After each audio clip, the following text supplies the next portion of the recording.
actually. So, there were a lot of writers that used to live locally. Charles Dickens actually lived around. A whole group of writers known as the Bloomsbury Group, which involved Virginia Woolf, was sort of based around here. They used to hang around in all the little squares here as well. Bloomsbury is actually the publishing company that publishes Harry Potter as well, for those of you. Yes. As we turn around this corner here, just take a look to the right-hand side and you'll be able to see the fabulous Russell Hotel. So this is Russell Square, of course, so the hotel takes its name from that. It's one of the most opulent hotels in London, and it was actually designed by the same architects as the RMS Titanic, so quite opulent there. In fact, the dining room in there is a replica of the dining room on the Titanic. So as I say, we are just driving around Russell Square at the moment. This has taken its name from the Dukes of Bedford, whose last name was Russell, and these guys used to live in this area. So this area was kind of like their yard, I guess. So as I said, it's kind of this Bloomsbury area here is quite an intellectual hub.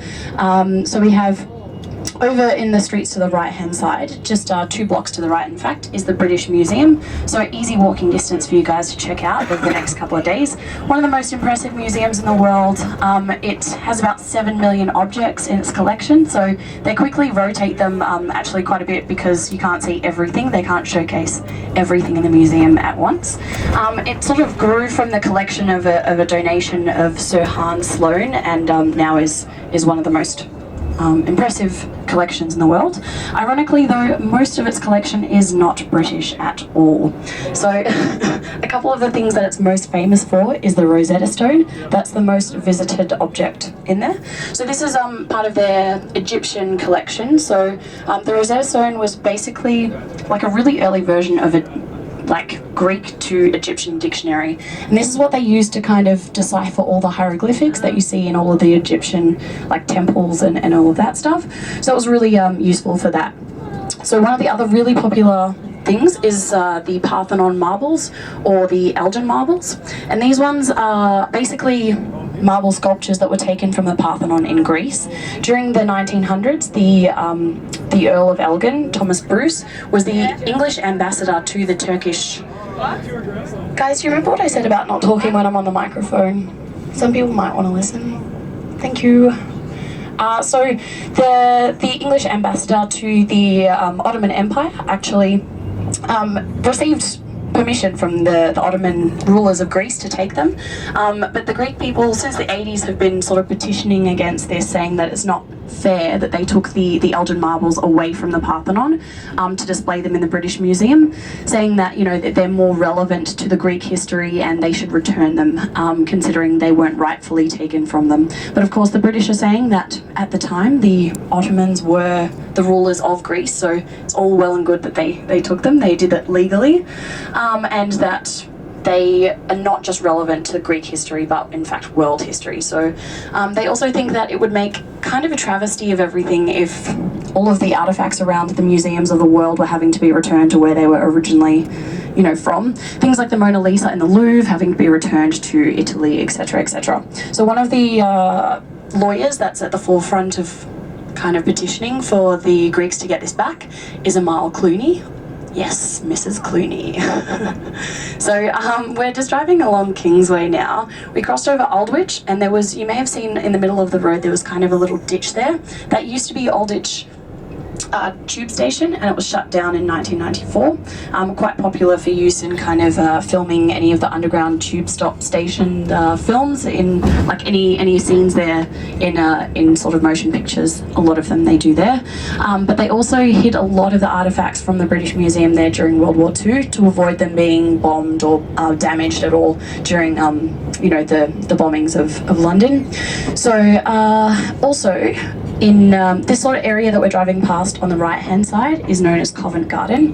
It got its name from a convent that was there, they said. Nowadays it's a lot more of a thriving metropolis, sort of area. There's lots of restaurants, shops, bars. It's a very popular area for tourists and a great area to get some food and go to some bars and stuff like that. But yeah, they do say that just over the years they gradually lost the N from the convent there in Covent Garden. If you do find it, it. They say return it to the British Museum. That would be great. So just ahead of us is Bush House, this great big white building here with the sculptures of the two men, look like they're high-fiving there. That's actually a sculpture to sort of symbolise the friendship between the English and the Americans there. So as we're going to turn, just onto the left-hand side, sort of go around a little bit of a roundabout, and on the right-hand side we are going to see Australia House. So this is the embassy to the Australians. Obviously there are a lot of Australians in London. We do like to move over here quite a bit. They say that more votes are cast at this particular polling booth during voting season for the Australians than any voting station in Australia. We do hate to vote, we're pretty lazy, so more of us do it over here than anywhere in Australia. But probably more of an interesting fact for you guys is the fact that they use some scenes inside, some areas inside, as Gringotts in Harry Potter. It's a filming location. Yeah. So just on the right hand side, this church here is St Clement's Danes Church. On the left hand side we have the Royal Courts of Justice, and just driving past a statue here of a man called Samuel Johnson on the right hand side there, who was famous for writing a dictionary. So the Royal Courts of Justice over here, quite an amazing building. It was the first extension they put onto it, unfortunately, had to be to put more divorce courts in there. And one of the more famous ones is that of Sir Paul McCartney and Heather Mills, where she got quite a good settlement out of that.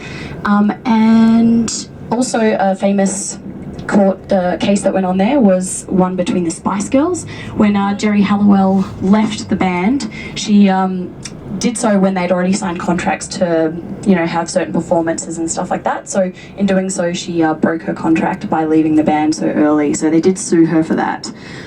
Also, they did film some of those scenes from Bridget Jones. You know how she's trying to get the scenes of the court case, and then Mark Darcy helps her out because she's off trying to get her cigarettes. And she misses out the famous court case when she's trying to do a reporting scene. That's filmed at the front there. So just along this street, we have officially crossed into the City of London. And I know what you're all thinking. Brooke, we were already in London. This is true. We were in Greater London, but the Greater London is divided into several smaller cities, and this part is known as the City of London. So it was initially, the main sort of area of the city, but nowadays it only has a population of people who actually live here of about 5,000 people, but about 350,000 commute every day to work. So it's kind of the financial hub, the sort of CBD, central business district area here. And they have a separate mayor, a separate police force, and even the Queen needs to get permission to enter this particular area of London. So we are also driving down a street called Fleet Street, which is very well known for its newspaper industry. So they had a lot of their offices and stuff along here, and they also, because of that, they used to call it the Street of Ink or the Street of Shame because of all of the sort of dodgy storylines that came up about people. But during the 80s, they started to move sort of more out of the city, which I guess is fair enough. The street is also well known for the myth, potentially, or the story of the demon barber of Fleet Street, Sweeney Todd. So supposedly he was based here, and he used to take people into his barber shop, slit their throat with his razor, that's the word, and then he would steal all their belongings. Allegedly, he also had a baker friend who he would donate all the bodies to, and she would make some meaty pies out of their bodies. So I'm not sure whether it's true, but apparently it was based on Fleet Street. So as the coach drives forward in a moment, we're going to come across St Bride's Avenue on the right hand side, just a little side street there. Make sure you're keeping your eyes peeled to the right hand side there, because you will be able to see St Bride's Church.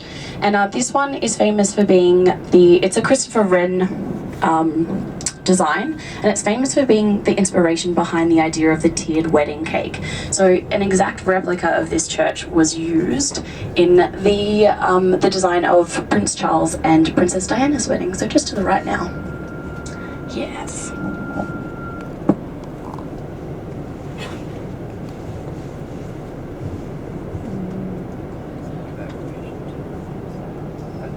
feel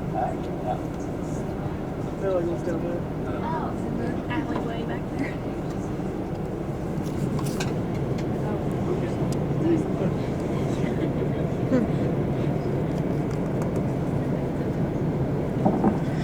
So I did mention that the City of London is a city within the Greater City of London. It's interesting because London is obviously the capital of England, which is a little bit of a similar situation where they're kind of a country within a country.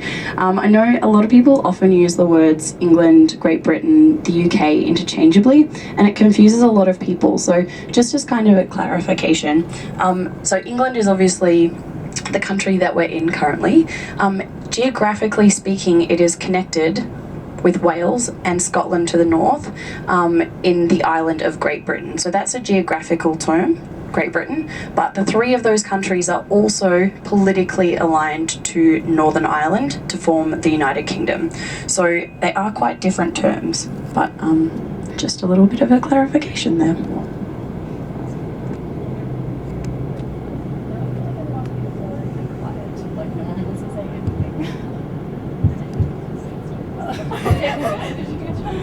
No, it's just really quiet now.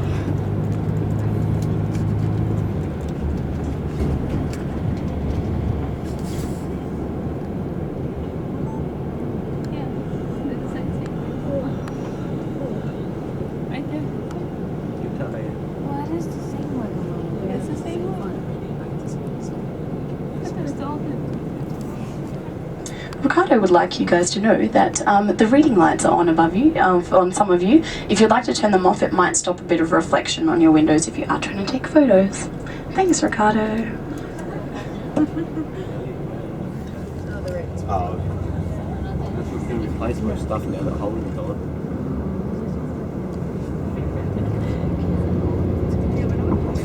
Alright guys, so coming up ahead of the coach, we will begin to see the start of St. Paul's Cathedral, which is one of the most famous tourist attractions of the city, and in fact one of the most beautiful cathedrals in Europe, I think.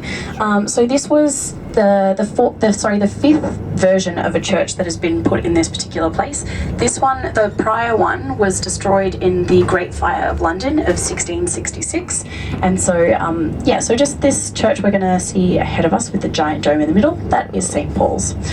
So it's the fifth one, as I was saying. The fourth one was destroyed in the Great Fire of London, and then Christopher Wren decided to give it a bit of a renovation. Sorry guys. He actually petitioned with a design for the church that got rejected, so he put a new version in, and then he built the original one anyway that he wanted to. So it's really famous for its dome. The dome is second only to the St. Peter's Basilica in Rome, which is obviously the Pope's church, so obviously that's going to be bigger. But the dome there is the really cool part of it, that you get to go up and check out the whispering gallery, so you can stand at two sides of the dome there and just whisper to each other, and it sounds like you're standing right next to each other. If you look quickly to the right hand side down there, you'll see a bridge across the River Thames. That is the Millennium Bridge. It was opened in the millennium in the year 2000. It's also known as the Wobbly Bridge because of the fact that when it was opened, people would walk across it and it started to sway. So people got really excited about this. They rushed from all over just to sort of go along it because they thought it was such a novelty. So they ended up having to close it and fix it up there. So the designer, the architect, got really upset about it and said it wasn't his design, it's the way people walk. It was the people walking across that were doing the damage. It was also used in the 6th Harry Potter movie as the bridge that comes crumbling down when Voldemort and his Death Eaters are kind of wreaking havoc on the Muggle world. And I do apologise for anyone that is not a Harry Potter fan, because I realise that I've already made a lot of references to it.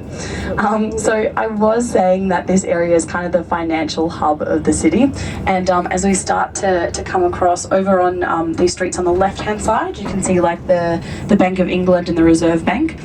So this area in particular, known as Bank, has over 600 banks and 1,000 different insurance companies. And so the Reserve Bank in particular is in charge of holding the gold reserves of about 70 different countries. So obviously very, very valuable and very strict sort of security measures. It's never been robbed, but in the 1900s there was someone that did manage to break into the vault. But what he did instead was left a little note to the managers of the bank and said, there is a flaw in your designs. They can be broken into. I would like to let you know how. I will meet you in the vault at 7 o'clock this evening. The managers all thought that can't possibly be right. They thought it was a hoax, but they thought, you know what, whatever, we'll go down. 7 o'clock, we'll go and meet this guy. So they were down there at 7 o'clock, and as expected, there was a man just appeared. His head came out of the floorboards in the floor, and it turns out it was a sewer worker who had worked out that while the vault was incredibly secure from the sides and the top, not so much from the bottom. So he just wanted to be a bit of a good Samaritan and let them know. He didn't steal anything, he just let them know about it, and they gave him a nice reward of just £800.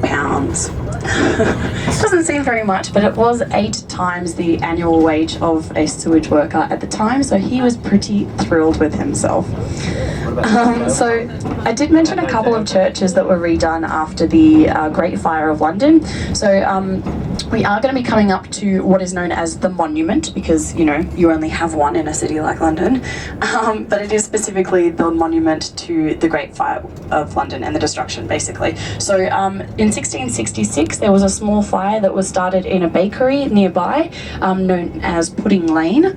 The baker didn't put his oven out correctly. So some of you may be able to see just over kind of to the right hand side on top of this building a little bit of a gold globe section there. If you can't, don't worry, we'll see it better in a second, but that is the start of the monument. So the fire started quite quickly because of the fact that at the time there were a lot of wooden buildings and it was quite a hot summer and the winds just kind of really took off, but as well as the fact that there wasn't very good methods of putting the fire out at the time. So it only killed about 8 people, but the destruction was huge because people kind of got like massively displaced. People were like pillaging and looting, and so the damage is rated up to like £100 million at that time. So the destruction was much more than. So just to the left hand side here, this big column with the little gold globe on the top, that is the monument, and you can climb to the top there for just £4, and you do get a certificate that says you climbed up it, which is pretty cool. So as I was saying, the destruction was more about the damage to the city itself. A lot of buildings were destroyed and a lot of people were left homeless. But some of the good things they say that came out of it was the fact that they established a fire brigade after that, and also they think it brought to the end the plague, because of all the rats that were carrying the plague at the time. So right now we're crossing London Bridge. If we look to the left hand side, you're going to be able to see a big ship in the middle there. That's the HMS Belfast, and just further than that is Tower Bridge. So I'm sure a lot of you would be thinking, That's London Bridge? we're just hitting a bit of a diversion up here, guys, but that's all good. So I'm sure a lot of you will look at Tower Bridge and think, hang on a second, that's what I thought London Bridge was. And it's one of the most commonly confused bridges ever. If you look up Instagram, look up Tower Bridge and London Bridge. If you look up London Bridge specifically, you will see a picture of that Tower Bridge constantly. So they do say that this confusion was the reason why a American man actually paid £3 million for the bridge, and then got it shipped over to Arizona, and they had to like post it over in thousands of granite slabs, each of them numbered, and then reconstructed it. And then he kind of received the bridge and thought, hang on a second, where are the towers? He had paid all this money thinking that he had bought Tower Bridge, but he'd actually bought London Bridge instead. This is a commonly told story by a lot of like London tour guides, but they haven't found any actual facts, and they think that he actually knew exactly what he was buying, that this is just one of those little English things that they like to make fun of the Americans a little bit. Just a little bit of a friendly rivalry there, I think. Yeah, so the HMS Belfast, sorry, as I was saying, was initially like going to, it fought in World War II and then also in the Korean War, and they were going to have to send it to the scrap heap essentially in the 60s, but people, because it had been such a big part of, you know, military history, decided that they wanted to hold on to it and turn it into a military museum. So it's permanently moored there, and you can go aboard and check that museum out. So we are driving in the area of Southwark at the moment. For any of you who've seen it, any signs to it or any maps for it, you might notice that it's spelt kind of differently than it's said. So it's spelt Southwark, so Southwark for most people would think, right? But this is kind of one of those little tricks I think English like to play with their language a little bit. You'd think they'd get it right, that it is their language and everything, but they do like to, I think, kind of confuse tourists a little bit, particularly Australians. They get really confused with the spelling and pronunciation of English words. Things like Leicester Square, where there's just like a syllable missing from the pronunciation of it.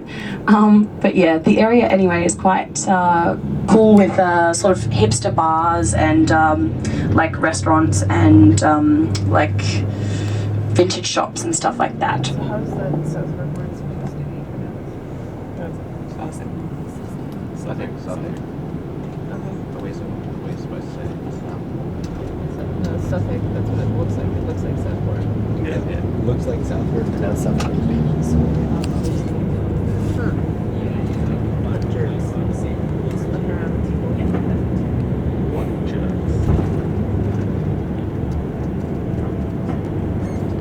Blue-eyed maid. Sounds like a British car. Nah, it's probably lettering its evening.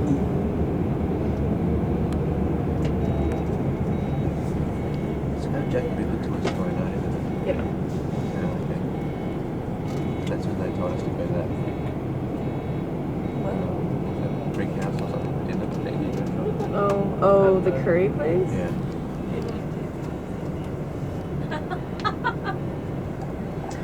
Guys, I was just thinking, on the right-hand side, there's a at one of the tube stops, the famous, London Underground. Has anyone taken the tube yet? Yeah. Yeah? How did you find it, using it? Pretty easy. Good. Did anyone notice the fact that they have all the signs on the escalators that say, keep to the right-hand side? Yeah. In everybody else's country, you keep to the left-hand side, right? Yeah. It's, really? Where? Do you? On escalators and stuff? Really? Okay, that's unusual.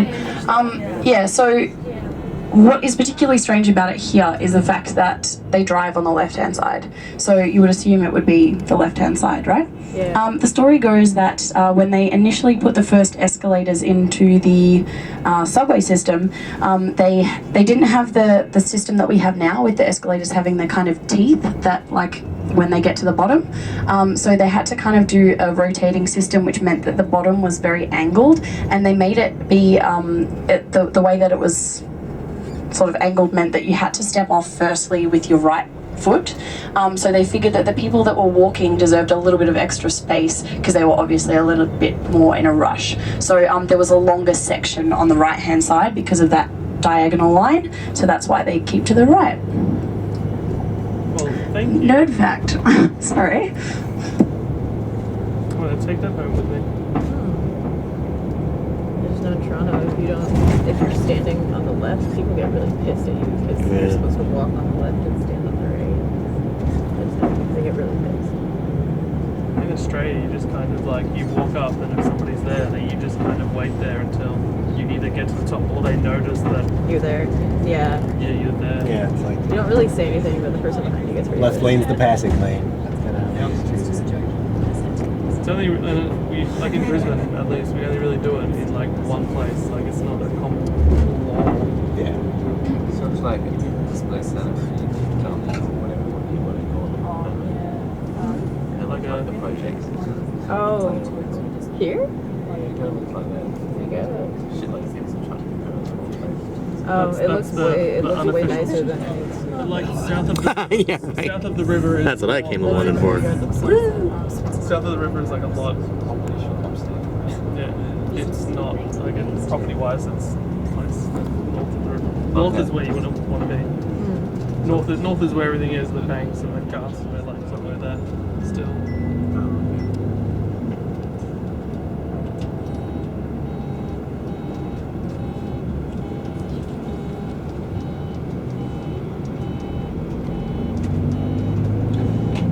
Gotta admit, I'm not a terrible driver by any means, but this looks like a nightmare. It's weird. Yeah.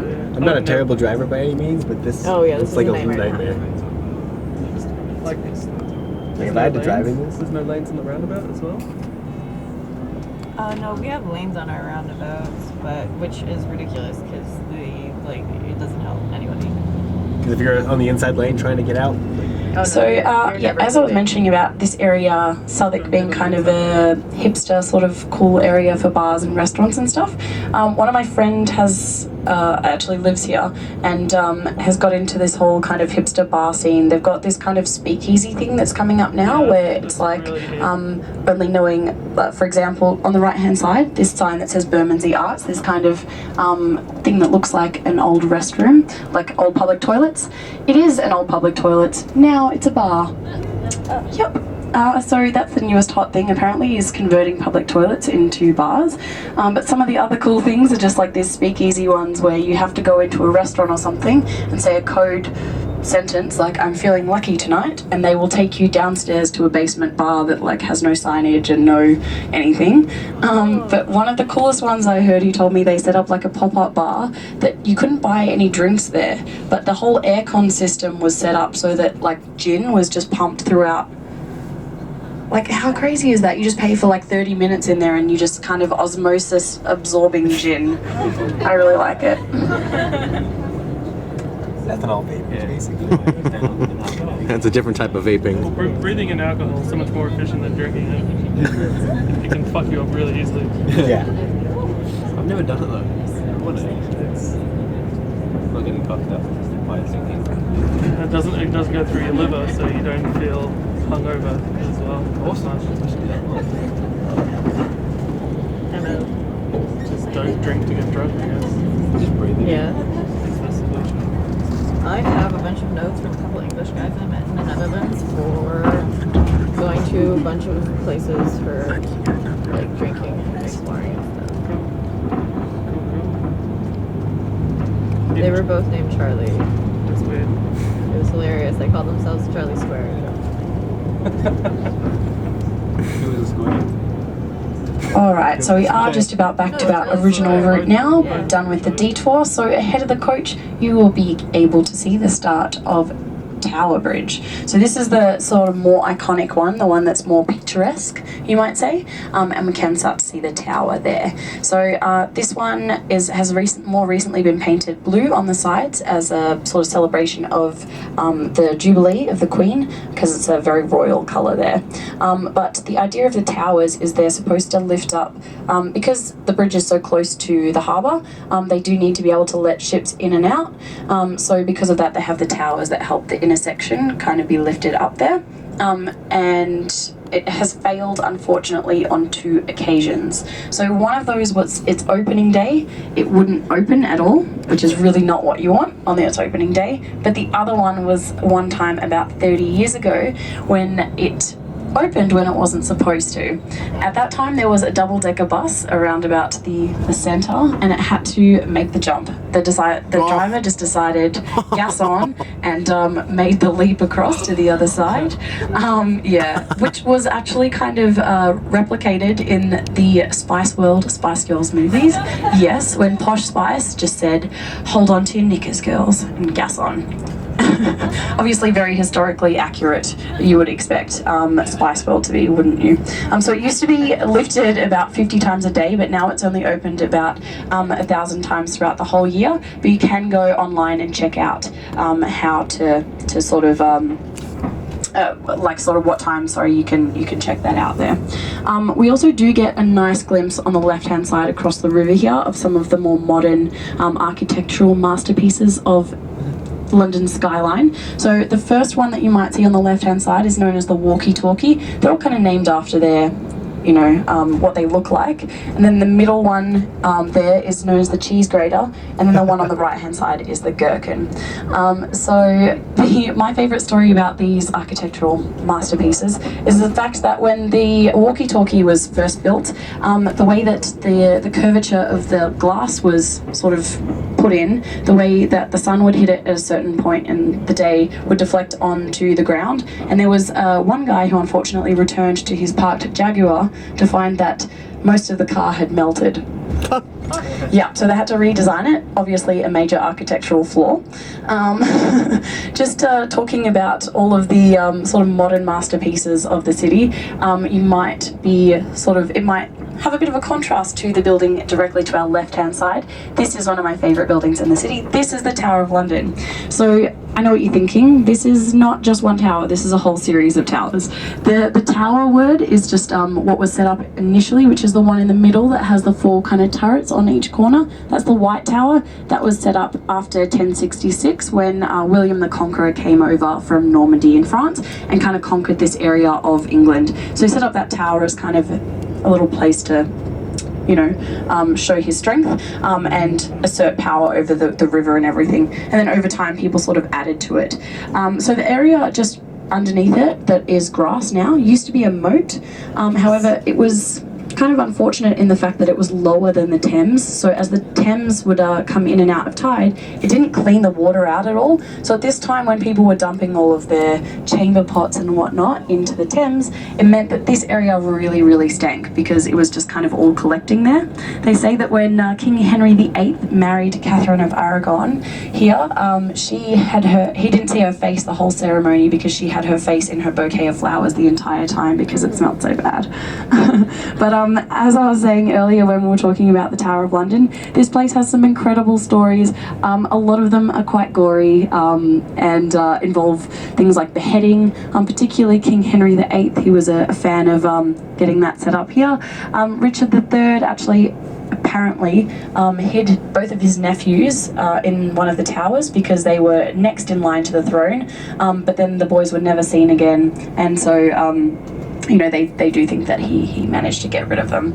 But so particularly as I was saying, King Henry VIII had Anne Boleyn beheaded here, and then Thomas More, who refused to accept his authority as the new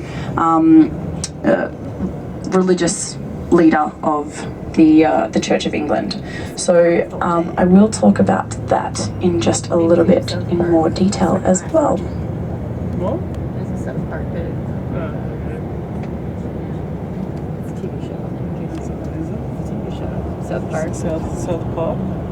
Is that awesome? So one of the cool things as well about doing the Tower of London tours is that you have the Yeoman Warders that do the actual tours for you, and these guys are like beef eaters, with the big, the sort of royal guards, and they also have a whole set of ravens of the Tower of London. So the theory is that, and one of these yeoman warders has to be the Raven Master, so it's his job to look after the ravens. They say that if the ravens ever leave the Tower of London, London will be in grave danger. So these guys are really well looked after, and they're said to be official military members, these ravens, as in the birds. So they always have their wings clipped to make sure that they don't fly off because of that, and allegedly apparently they decided to stop clipping them and they thought they'd see how it went, and that raven flew off, so it didn't work so well. Ahead of the coach you may be able to see a pub that has the gold writing that says the hung, drawn and quartered. It's one of the interestingly named pubs around London. You may have noticed there's some interestingly named pubs like the Crossed Keys or the King's Head or something like that. This sort of tradition of naming pubs like that is after the fact that during the Middle Ages, when most people weren't able to read, they were illiterate, they would have to have picture signs out the front of pubs so that people would know where to meet each other. So it would be something like a set of crossed keys or a picture of a king's head, and then they would know where to meet each other. And the names came after that. So there is obviously a very strong pub culture in the United Kingdom, in England in particular, and a lot of people say that they like to drink their beer warm, which really is one of those things that people aren't so keen on. But the British like to say that that's not true. They don't. It is still served below room temperature. It's just not ice cold the way that a lot of Australians and Americans like to drink their beer. But the English like to say that's because Australian and American beer is not very good, so we like to sort of ice down our taste buds so you can't taste it as much. But again, with the English weather, you can imagine why the English people don't like to go into a bar and get an ice cold drink. Makes a little bit more sense for it to be a little bit closer to room temperature. But again, it still is less than room temperature. It's not warm. They do say that about 1 in 4 English people meets their future spouse in a pub. So they are just not just about drinking, they're about socialising and getting together and, you know, having a nice time, I guess. Yeah, as I was saying about King Henry VIII, just to sort of explain that a little bit better, he is one of my favourite kings to talk about ever. He is most famous for his 6 wives other than anything else. Basically, he married, when his brother died, he married his brother's wife, but he had to get specific permission from the Pope to do so because she was already married to his brother, and that's supposed to be, you know, against religious laws. The Pope granted this because it was a good political alliance between Spain and England, but then when Catherine only had one daughter, Princess Mary, King Henry decided that he didn't really want to bar with her anymore. She wouldn't produce him a son, so he wanted a divorce. He petitioned the Pope and said it wasn't right, he shouldn't have married his brother's wife. The Pope said, yes, but you already knew that, so no, I'm not giving you a divorce. And then King Henry decided that he wasn't used to, he was a king, he wasn't enjoying being told no about anything, so he decided he was going to create his own religion. He called it the Church of England, and he was going to be the religious head. After that, he married Anne Boleyn, and then she also failed to produce a male heir. She had a daughter called Elizabeth. He married again, and then she finally had a son, King Edward, but then she passed away. So he married another 3 times, and then did the same thing, divorced, beheaded another one, and then the other one, he happened to die before. So these children of the first 3 wives are Queen Mary, known as Bloody Mary. So she was kind of a Catholic queen that had quite a reign of terror throughout this country, because obviously her father had set up this Protestant religion. Everyone had gone over to this Church of England, and then after he died, his daughter comes in who's taking after her mother and very Catholic, and you know, tries to bring Catholicism back into the country, and does that by beheading a lot of people, which is why she's known as Bloody Mary. After she died of the flu, her sister from Anne Boleyn, Elizabeth I, came into power, and she was known as quite a great ruler, so it was a really good time, a prosperous time for the country, and this was known as kind of the golden age of England. So as we're coming up here on the left hand side of the river, this area is known as South Bank. It's quite a good like entertainment area. They've got the National Theatre and stuff like that there. It's kind of ironic though, because the area is like not very pretty considering it's such a big entertainment area, and it's quite well known for its kind of brutalist architecture. So this was the period post World War II when they just needed to get buildings back up because London suffered really badly in the Blitz of World War II. So you know, they had to build things quite quickly, but obviously they were still in quite a lot of financial ruin, so it was just things that were quick to put up, like lots of concrete, metal, glass, and not a whole lot of decoration and stuff. So it is quite simple sort of architecture further down on the left there. One of the more famous buildings is the OXO building just to the left here. We can see the OXO illuminated in red there. That was a little tricky thing, the company called OXO that makes stock cubes. They did say there was a law that you couldn't advertise anything along the Thames because it was kind of a bit trashy and whatever, but OXO decided they were going to be a bit sneaky with that and put a nice window design into their building there.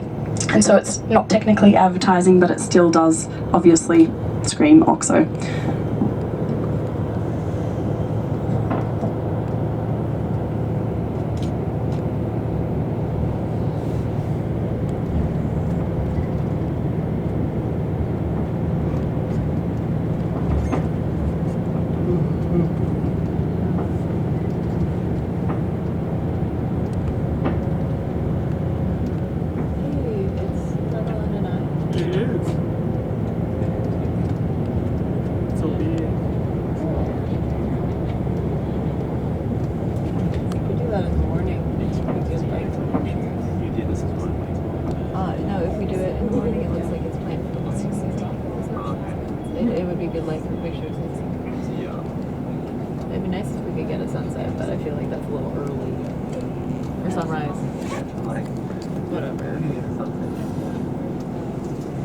It is.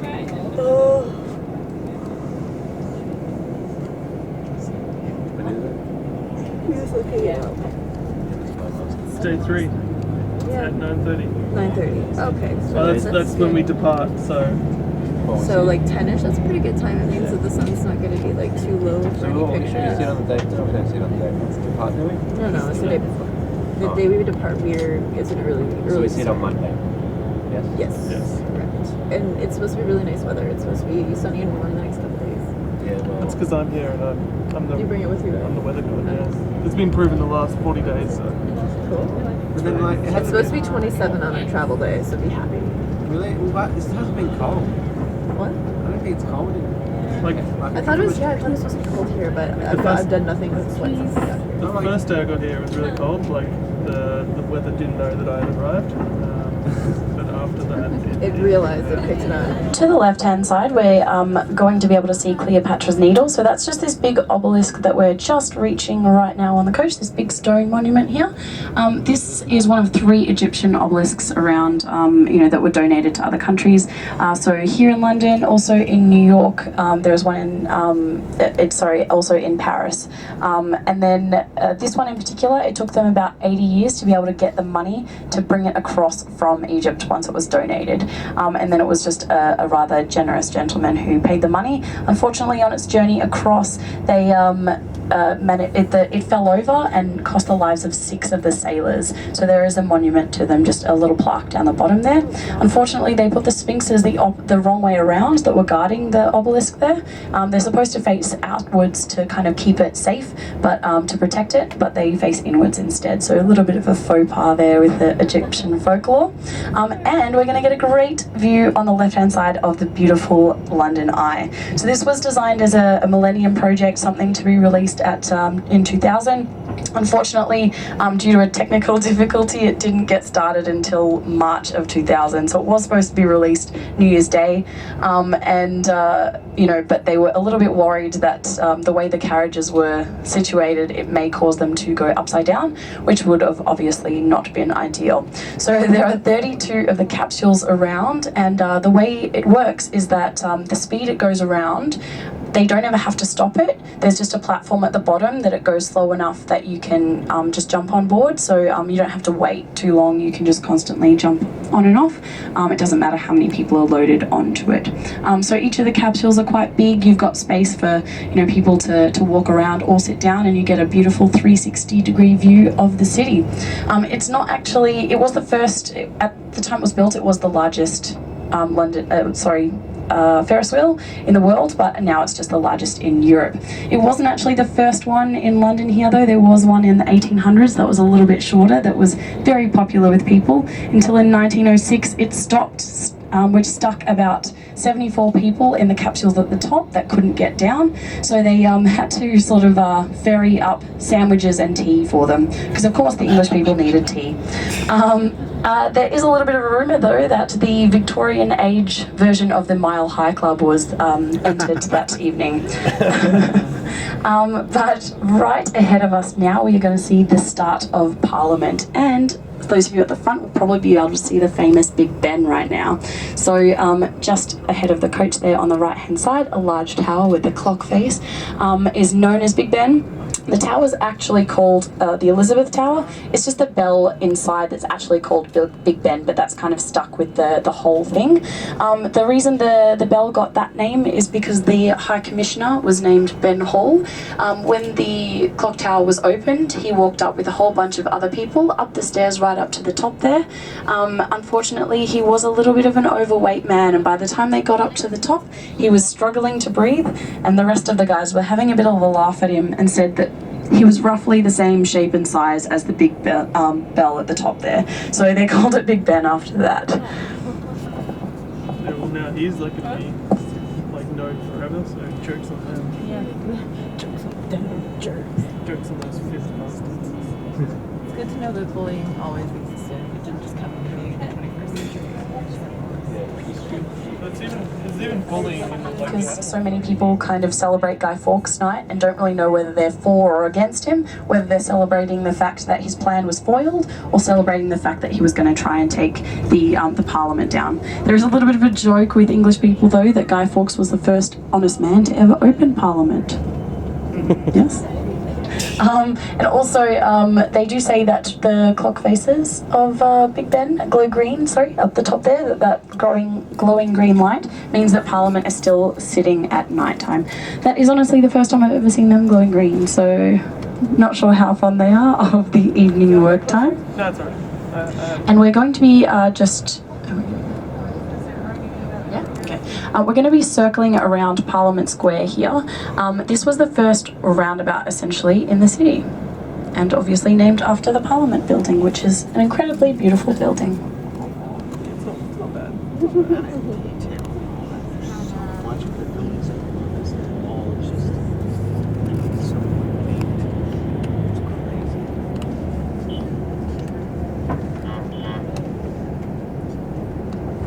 So just as we're circling around now, this big building on the right hand side, not the one just directly in front of it, but the one behind, is Westminster Abbey, the big beautiful Gothic cathedral there. So that is quite a famous church. Obviously a lot of famous people are buried there, people like Charles Darwin, Charles Dickens. In fact, about 3,000 sort of people buried there means that they needed to put some of them upright instead of laying them down. Every time I see Westminster Abbey, I think of that episode of Friends where they go to London and Joey's sitting there with his map and he's like, I'm getting inside my map. And then he says, hands down, best Abbey I've ever seen. That goes through my head literally every time I come here. So in the centre of Parliament Square here, we have a lot of important sort of political figures, people like Gandhi. There is also one of Winston Churchill that I'm going to point out to you as we turn around the corner here. The interesting thing about the Churchill statue is the fact that Winston Churchill never wanted a statue of himself. He said he didn't like the idea that birds would be able to poop on his head. So what they did was electrify the inside of the head of his statue to make sure that didn't actually happen. I don't know whether that's a little bit of a fib or not, but it seems to have worked quite well. And I'll point that statue out for you in a moment, guys. What is entertaining, actually? Now when I actually climb and see it's electrified. What? Now when I climb and see it's electrified. Yeah. Put like a cone on his head, I reckon that'd be a good one. Entertaining to think that it's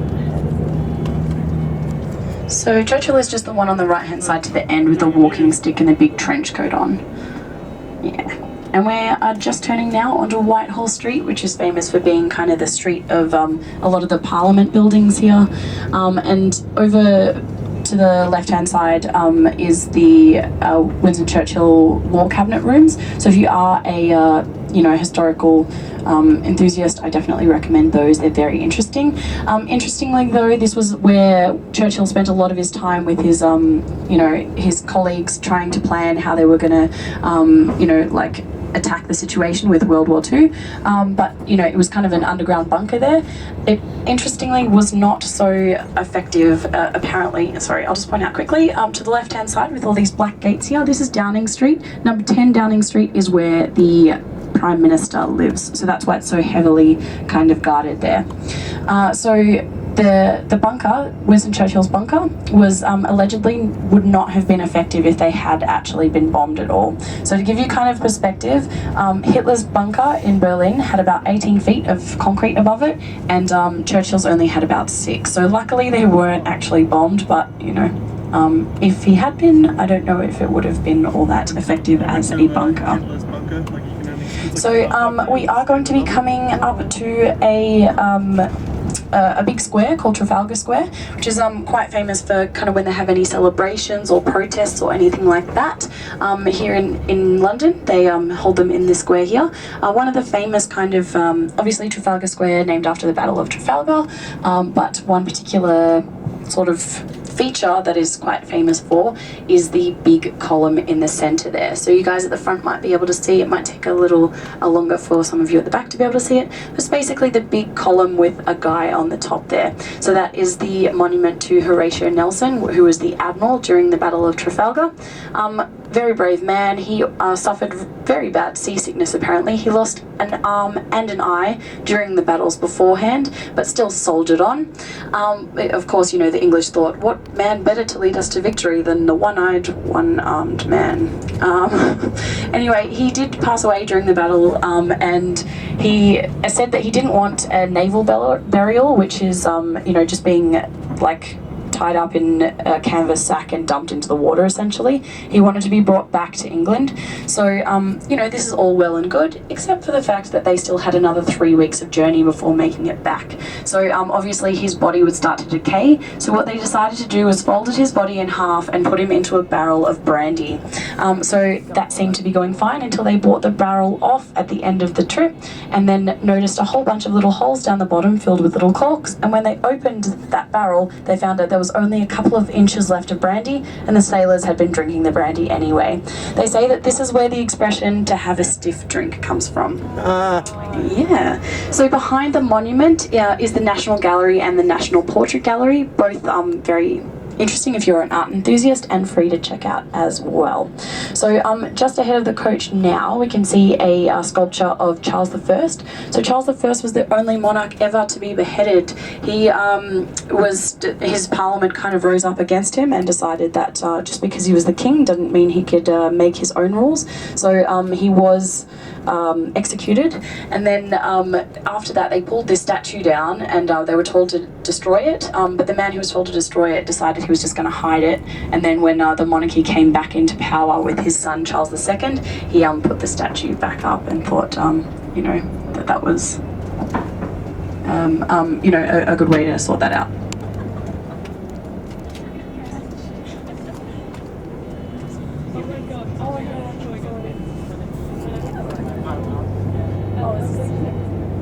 So we can see the lion sculptures at the bottom of the monument now. These were actually made out of French cannons. So the Battle of Trafalgar was against the English and the French. So after they succeeded, they stole the French cannons and made the lion sculptures out of that melted down metal. They do say that if Big Ben ever strikes 13 times instead of 12, these lions will get up and walk away. I don't know what kind of strange kind of little old wives' tale that is, but there you go. Which one's want to go get to the Big Ben and just go to 13 bells? I feel like if I touched the paw, somebody would tackle me. The lion would just be like going, ah. Or it might be like, you know, if you reach out and you touch a cat's paw, the cat's like, I feel like the lion's down to Buckingham Palace. This street is kind of tinged with a red it's like a red carpet down, but it's also got its little lampposts on the left and right hand sides have little ships on the top of them. There's 27 of them, which is how many ships the English had during the Battle of Trafalgar. So you know, when the English win at anything, they like to make a really big deal out of it, right? A friend of mine who is English likes to say that Trafalgar Square is where they go when they win a football match or a war, and they haven't been there in a really long time. So over to the left-hand side, not this red and white building, but this dark grey sort of brick building is a wartime bunker as well from World War II. Although you might think this is kind of unusual by the fact that usually bunkers are tried to disguise by placing them underground. So they kind of overlooked this and built this one overground instead, but then decided that to sort of fix it up a little bit, they would just, you know, put some grass on top, and maybe the enemy, the Germans flying ahead, wouldn't see it. Just it'll look like a really big hedge, you know. They do keep all of the CCTV footage of the city in there, which is an incredible amount. They say that just on the tube alone, there's about 10,000 CCTV cameras, and that in any at any given day when you're traveling around London, you're probably going to be captured about 350 times by CCTV cameras. So guys, don't stress out too much if you forget your camera one day, because you know you'll be capturing your entire day anyway, pretty much. So as I said, we are heading up towards Buckingham Palace, but there are a couple of other sort of palaces along the right hand side, none as opulent or as you know, incredible. The previous one can't actually be seen by the coach, but it was built by King Henry VIII. At the time, because of it was sort of economically speaking, they used to build their houses narrow and tall because it was easier and cheaper to heat that way, because obviously the heat rises from level to level. But King Henry, you know, he was obviously kind of thought he was a bit of a big man, and he decided he was going to make his palace quite sprawling, so it's quite low but quite big, which and required a lot of chimneys. So you know, you can imagine all these visitors coming over and thinking, like, counting his chimneys and going like, oh, he's really you know, quite a rich man, I guess. I did say King Henry was one of my favourites to talk about, but possibly my favourite story is the fact that after he died, he exploded. Yep, so allegedly what happened was when he died, he was placed, by this stage he'd gotten to extremely obese. He got put into like a funeral parlour room while they set up all the you know, the commemorations and all of that stuff for his funeral, all of the organisation, and then when they entered the room again, it said that his stomach had exploded, and they think that this might have something to do with the fact that his last meal was peaches and cider, so it all kind of fermented in his stomach and caused him to explode. It sounds fake, doesn't it? But legitimately. Okay, so ahead of us we can see Buckingham Palace, and just in front of that, a big monument to Queen Victoria.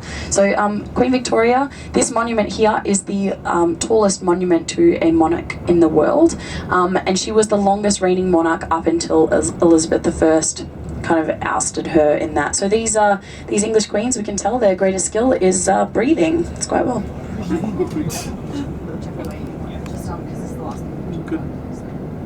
Good like breathing coaches. Yes, so yes, they're quite good at continuing to breathe. I can appreciate that. So behind it, obviously, is Buckingham Palace. It was built by the Duke of Buckingham, but then King George III decided he was going to come and stay, and decided he liked it a lot more than St. James's Palace that King Henry had built, and asked if he could buy it. And I imagine when the king asks you if he can buy something, that you know, it's not really asking, he's kind of requesting. So it was the equivalent of about £3 million in today's you know, sort of monetary value, which means that you know, like, which sounds like a lot of money, but in this area of London these days, £3 million would probably get you like a 1-bedroom shoebox with shared bathroom facilities, I imagine. So it is quite impressive. Obviously, the home of the Queen when she's here. The flag at the top there, the Union Jack. Some people think that means the Queen is there. It's actually not the correct way. The Union Jack is what's up all the time. When the Queen is there, she has a separate little like monarch flag, which is divided into 4 different squares. One of them is the first one is of England, the second one is of Scotland, the next one is of Northern Ireland, and the 4th one is of England again. Now, I don't know about you, but I think if I was from Wales, one of the countries that is also part of the United Kingdom that the Queen is the monarch of, I'd be pretty disappointed about that. It's not like they didn't have a room, right? There's 4 squares, they put England twice. That's a bit rough. But anyway, I was saying that Queen Victoria was the longest reigning monarch before Elizabeth I. That is interesting because she had 7 different assassination attempts on her life. And one of them was by a guy called Edward Oxford, who is probably one of the most famous ones, who when she was taking a bit of a ride in her little carriage just along the streets, like the park area over here to the right hand side, she was riding along taking a nice little constitutional walk, he attempted to shoot her. His gun didn't go off, and I can imagine at that stage he would have been very awkwardly trying to put his gun back away and hope that nobody noticed that. But he ran off and was chased by authorities, but they didn't catch him. The following day he tried the exact same thing at the exact same time while she was having the exact same walk. This time it did go off, but it didn't hit her, but he was taken by the authorities, and they did the worst thing they could possibly think to him and sent him to Australia. Then the other more interesting one, assassination attempt I like, is by a hunchback dwarf. So what they did after he attempted to assassinate her was they basically put a citywide search out calling in all of the hunchback dwarves to identify this particular assassination attempt. So I can't imagine that would be a large group of suspects, but yeah, Queen Victoria managed to survive 7 assassination attempts. I think that's pretty impressive, right? So from there, I can point out a couple of pubs nearby if you guys want to have a couple of drinks. I know, very importantly, we do have 2 birthday boys on board. Do you want to put your hands up, boys? Are they putting their hands up? I can't see. Yes, one. too. Come on. Yeah, they're both Confess. Yay! Okay, so if I don't know if you guys actually, if you're really jet lagged or you guys want to go out for your birthdays. Woo! Oh no! Yeah. Okay, we do also have another birthday tomorrow. So we can celebrate all three at the same time if you like. Does anyone want to go out tonight? Sure. Sure. Okay, got it. Cool. We'll save that for tomorrow then. Should we all just sing happy birthday then? Yeah. Yes? Okay.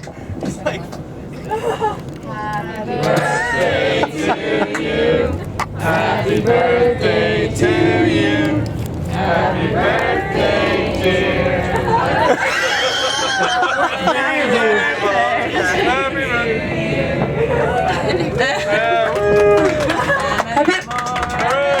Hip hip. Yay! That was beautiful, guys. I'm really impressed. Wait till tomorrow. Yeah. Oh god. Feel that easily impressed. Fair. North, south, east, west. Picture.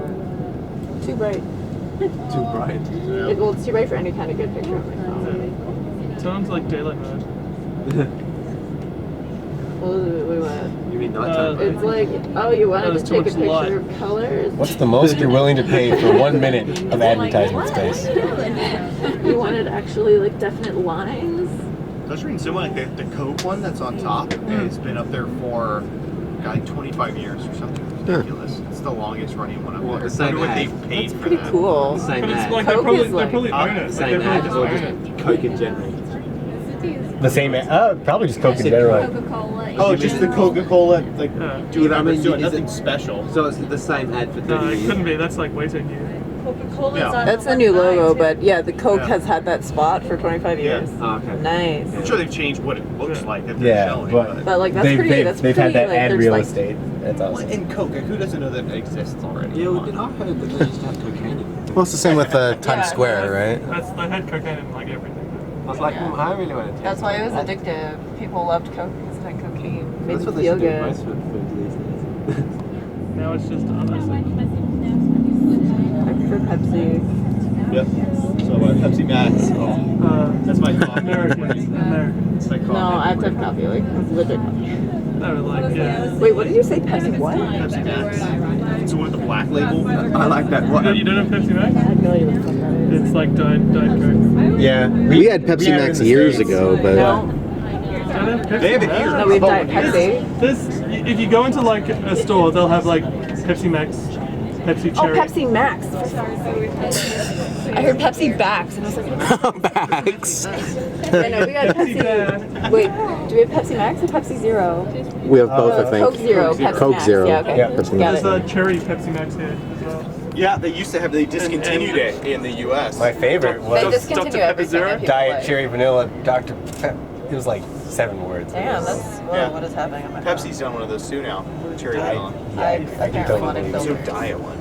Classic. Or please believe it or not, museum. There's no way I'm entering that. That's how you know it's a place like Hollywood or Times Square or something, because it's got a Ripley's Blue, Classic Ripley's. right? What Look is at this this tall sound? man. Yeah. Whoa, This is a pretty so cool. tall. Tourist trap. I don't know why we dropped. Yeah. Look at all the people. Thank you for Ricardo for driving That through this. statue 'cause is this like, if you're gonna meet a somebody nightmare. in London, you're like, let's meet in like. Yeah, right. It was a That football sounds game awful on though, because then you're like, oh, there's 6 million people here. Which one are you? It's like, I'm the one wearing the blue sweater. There are 3 of those. I'll be by the big sign. There's lots of those too. Yeah, can you imagine? I'll be by the big light up sign. Has anyone been to the shopping? The shop? The shop. Yeah. No. You shop? How? No, no. There's like a shopping center, and it's like it looks like it's straight out of a museum. That's a cool diner. Hot Diplo Dog. What?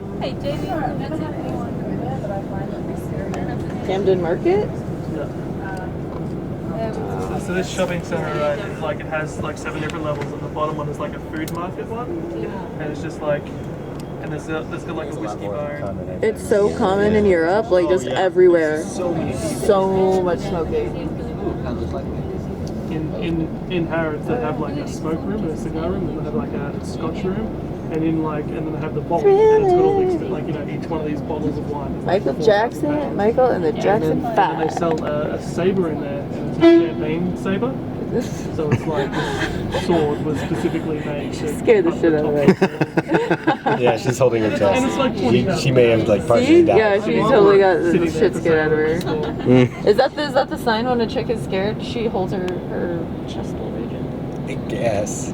That's what I don't know. Where's my fainting Chestal coach? region? Just I call feel it. like if you cut I hope this you're Do you guys recording do all of sushi or that. no? sushi, Yeah. I love sushi. I'm not a I had sushi in the fan. Netherlands. It was so good. Seriously, do it. Not a sushi guy? Not a seafood guy in general. Right, you're gotcha. allergic to seafood. Sushi wouldn't be your friend, I guess. I take risks. I'm a risk taker. Yeah, No, pufferfish. So we have just driven past the kind of theatre area and just heading up the sort of Chinatown area over on the right-hand side. If anyone is a fan of Asian food, good place to eat as well.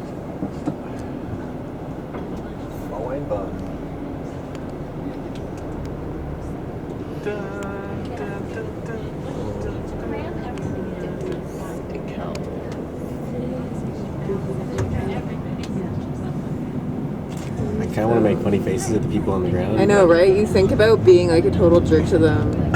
I'd be afraid of running into football hooligans. Yeah, but that's the thing. It's just giving tourists a bad rap. That's exactly. I was like, I don't want to be that guy. I suppose not. Gentine Casino. Palace. Greek Street.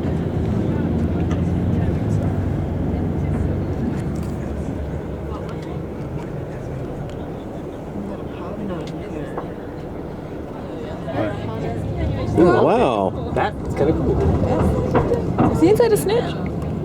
Of course, there's a They're gonna release the McDonald's. play anyway. They weren't going to release like the script, but now they are, so it doesn't matter. Yeah. Huh. Doesn't matter. Which means that somebody's probably going to take the script and write it like a book because they want to get more money.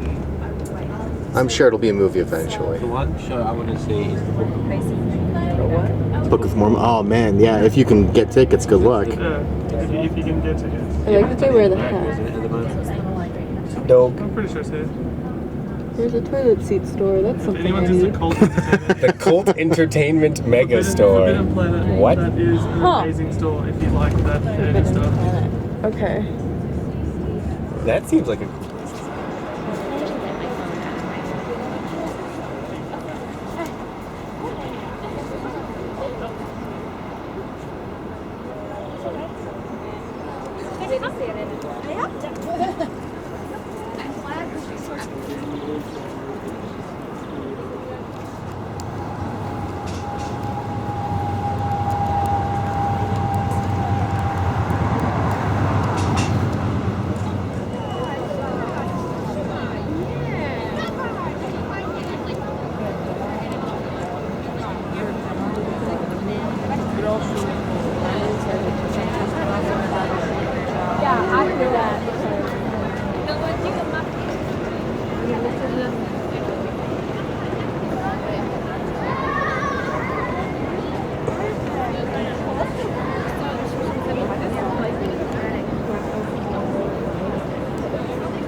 Oh, so like that's the most exciting thing. For that Ah, voglia, ma quella vuole interrogato.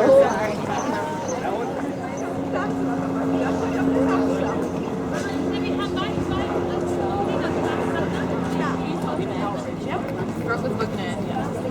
I was what? Yeah. I know. I just feel like a.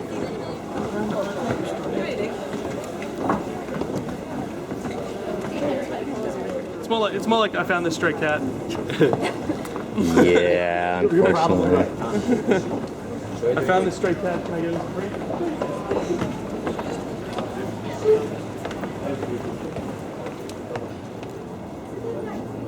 Like a metaphorical chain man.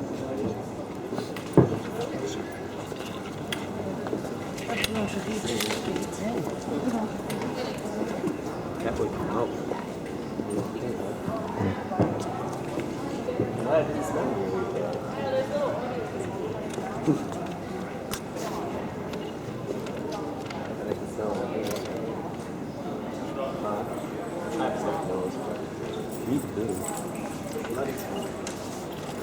I'm allergic to them.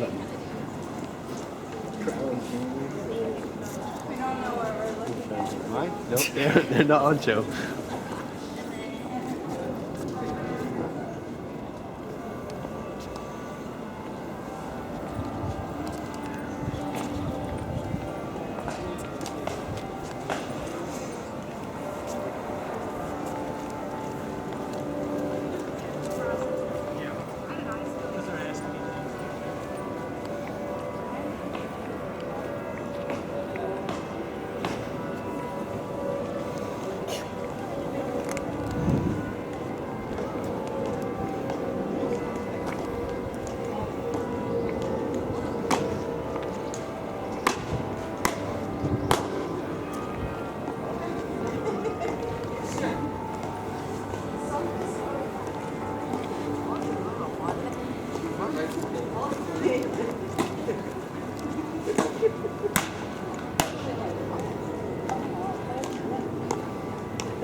No problem.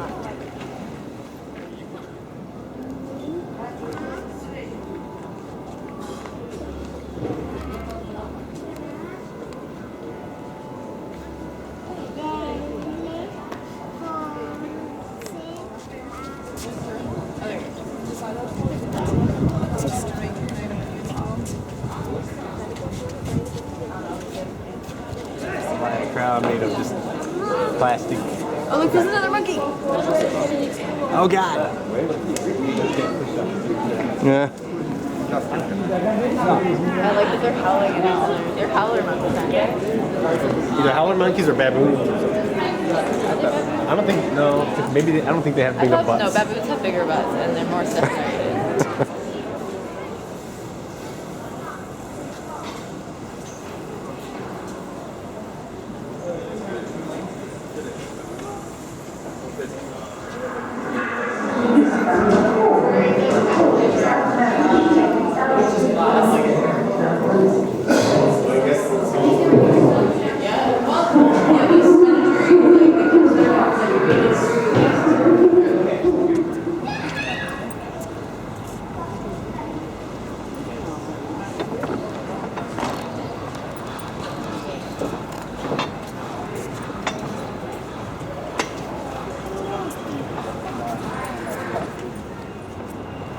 Actually, it's probably something.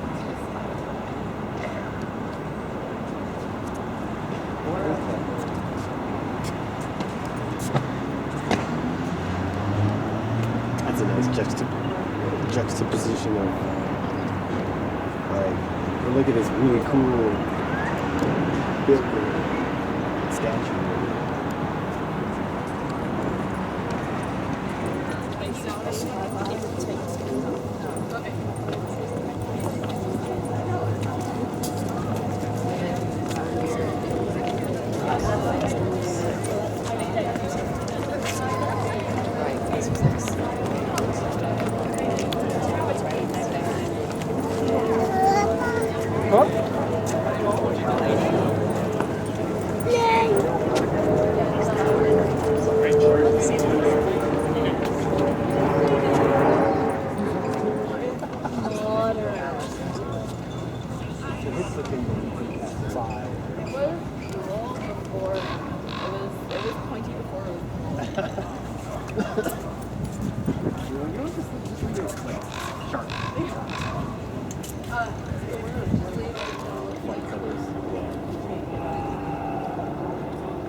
I'm sure they're not bounded. They can just walk across. Yeah, they just kind of come and go as they want. Wow, that's really awesome. They get fed here.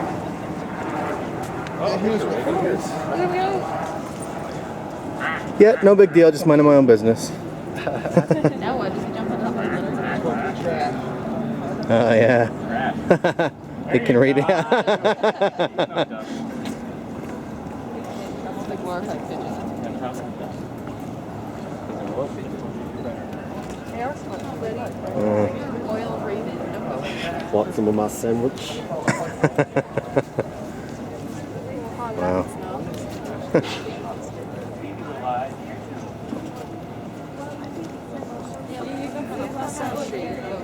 Oh, not today. Yeah, you can see when he flaps his wings. You can see one's longer than the Yeah. other. He's so funny. I love that he just waddles around. Like, fuck you people. He's like, I'm walking around.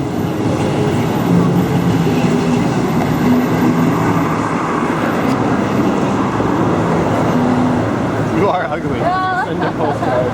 Oh my god.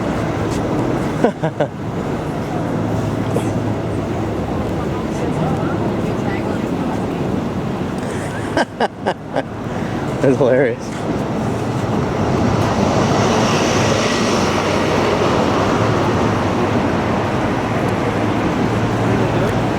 What? She's just checking out the postcards. The sign says, you are ugly. Send a postcard.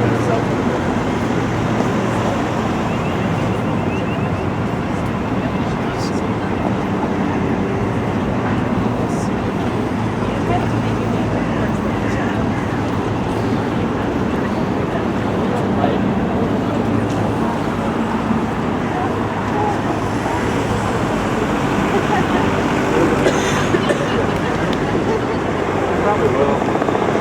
About $9. Yeah, I'll try that.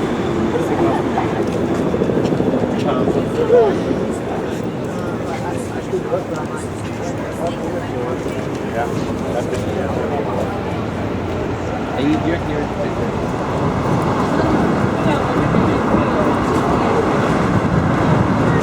We're already moving away from it. But if you do want to buy something, I have a folder, like a file folder in my bag.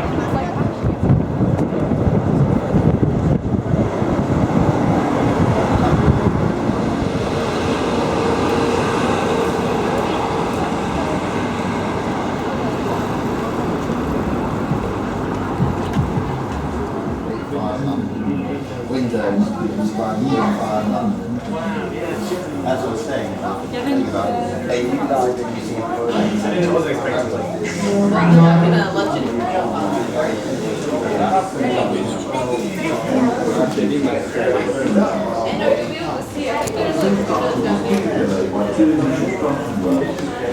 A good case could fetch $200 a day. And by the end of the construction, $2 million plus. Once the main towers were in place, work began on constructing the water, the very place was standing. Artificial steel emanated from the two towers at their capacities. A central piece of steel was then used to connect the towers. It's like hard to get it.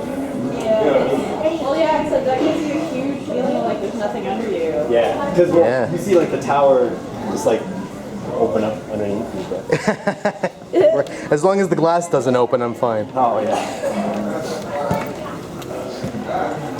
I remember I was kind of a jerk when I went to see a tower because I went down the glass wall and just went, ah! And just stomped and all the little kids went, same pose. Yeah, that's the same pose. You see the very tip of it. Oh yeah, you can see the other London Eye over there. Oh, yeah. There's a window if you don't want the clay. Oh. Yeah, Where? there it is. Oh, I just think you're... Yeah. You can take a peek through there. Oh, here, through the window. No, it's okay. I'm waiting for the window. Just a London Eye there.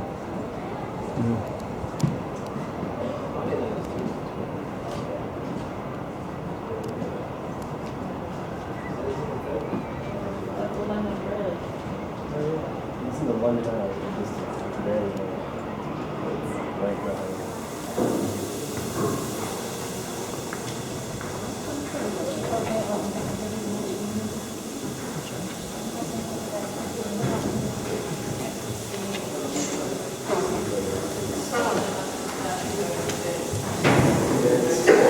then return to the boiler, so like condensate return system. What? Yeah.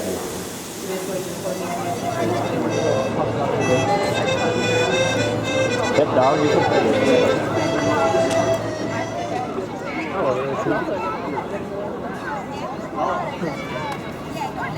他说最前面这块地没有红色。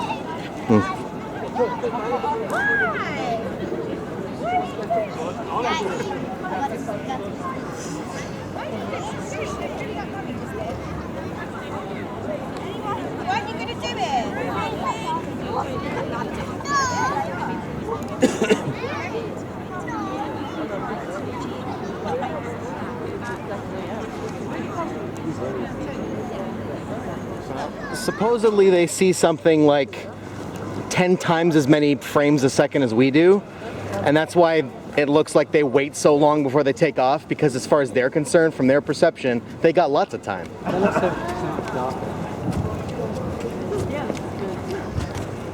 This is so modern compared to the tower. Yeah, geez, it's like we just entered a different town, yeah.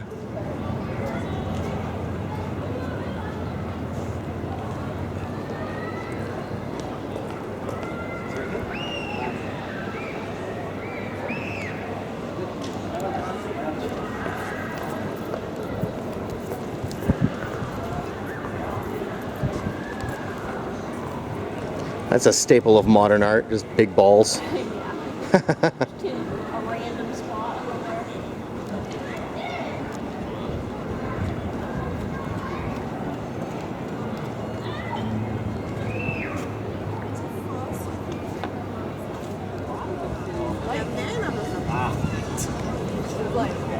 It shines, it's probably shining, it probably reflects the light back up.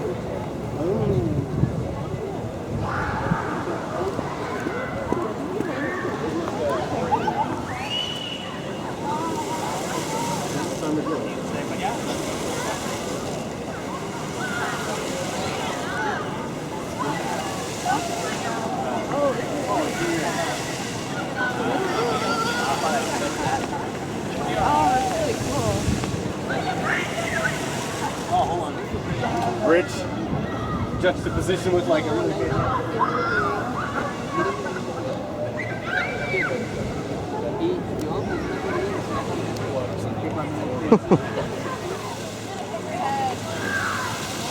If I do, I'll slide off.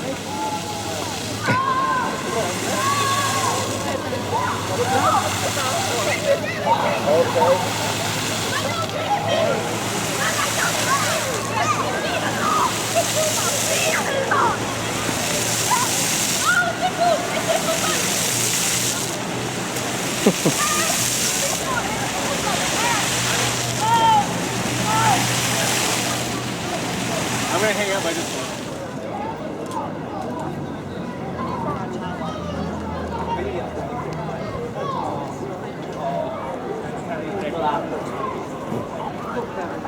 Ganz unverhofft lang.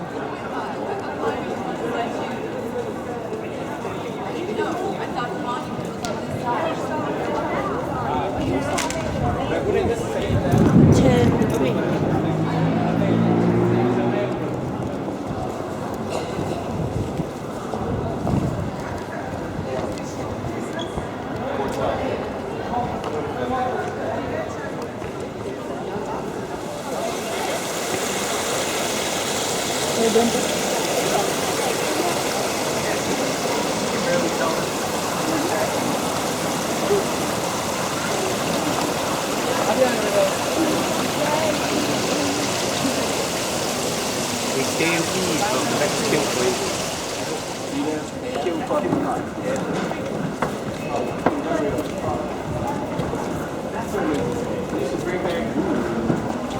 And so I really get checking for clothes or was his ties?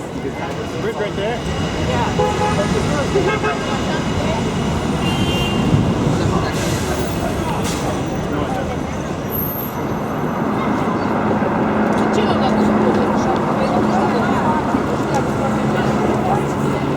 Спросили, сколько стоит мембер.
Very dense place to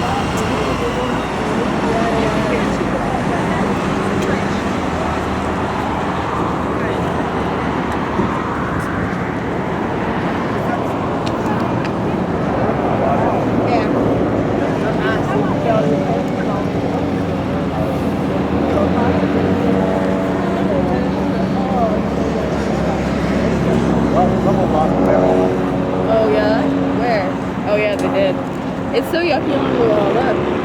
It's like mossy. Well, okay, it's not yucky, it's moss. Mossy. It's not clear. Stuff. Alright, I need coffee.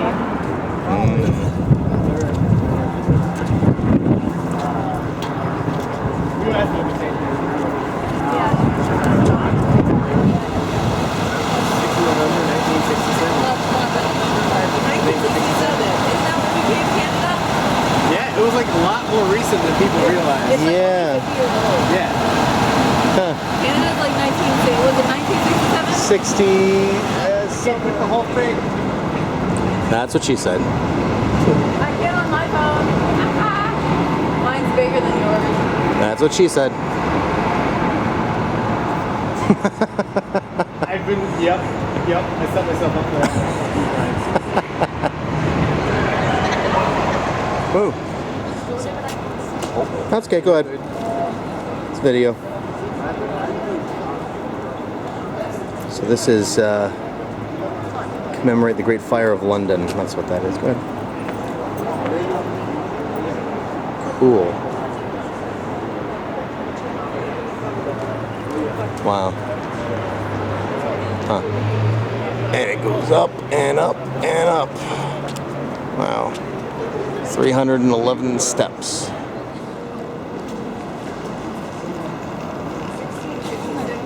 Yeah, that's Latin. Yeah.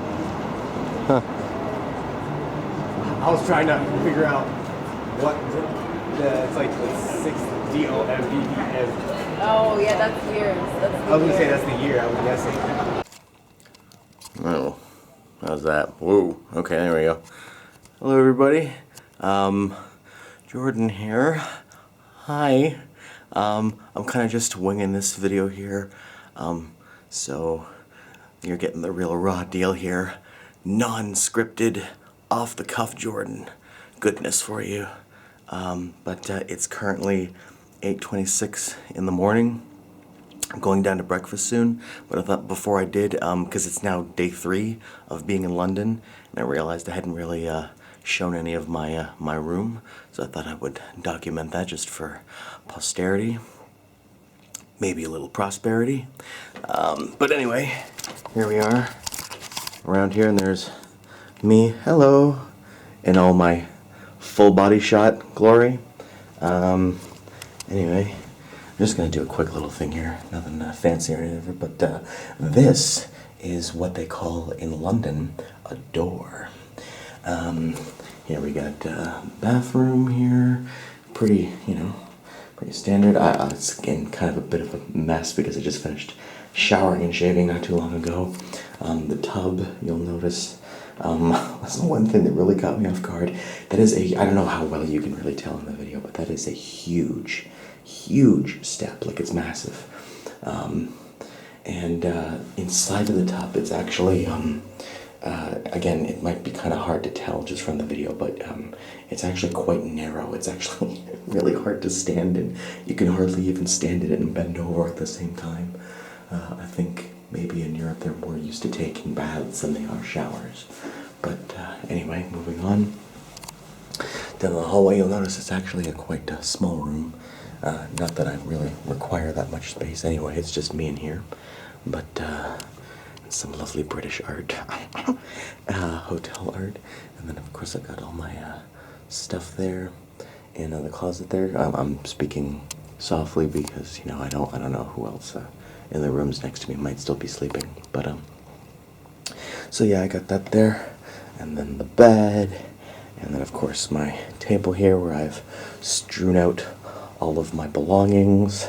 And there's the alarm clock that I was told probably shouldn't worry about bringing, but I was going to bring anyway. Turned out that was a good idea because they don't actually provide you with a clock in this room. But what they do provide you with is an electric kettle. Because if there's one thing we know about Brits is that they like their morning tea. And that's what I did this morning. I made myself a lovely little cup of English tea. Genuine English tea. Very, very strong. Very strong. Nice. And I'll just give you a little view out here of my room here. And this out here, this is London, folks. We got kind of an angle right here with, see if I can hold up my hand a little bit. I don't know how much that's really going to work, but yeah, it's quite sunny out this morning. And it's really doing wonders for heating this room up to hell right now. But anyway, let's see if I can see down, how well I can see down in the courtyard there. And you know, if it's one thing that they want to do is really immerse you in that authentic British atmosphere so that you really feel like you're here. So naturally, what better way to do that than with palm trees? So, do you feel like you're in Europe? Although, joking aside, they do have it lined with statues and brickwork all the way around. So I guess that gets that feeling across a little bit more, I guess. But that's one thing you'll notice in Britain, lots of statues and carvings and sculpture everywhere.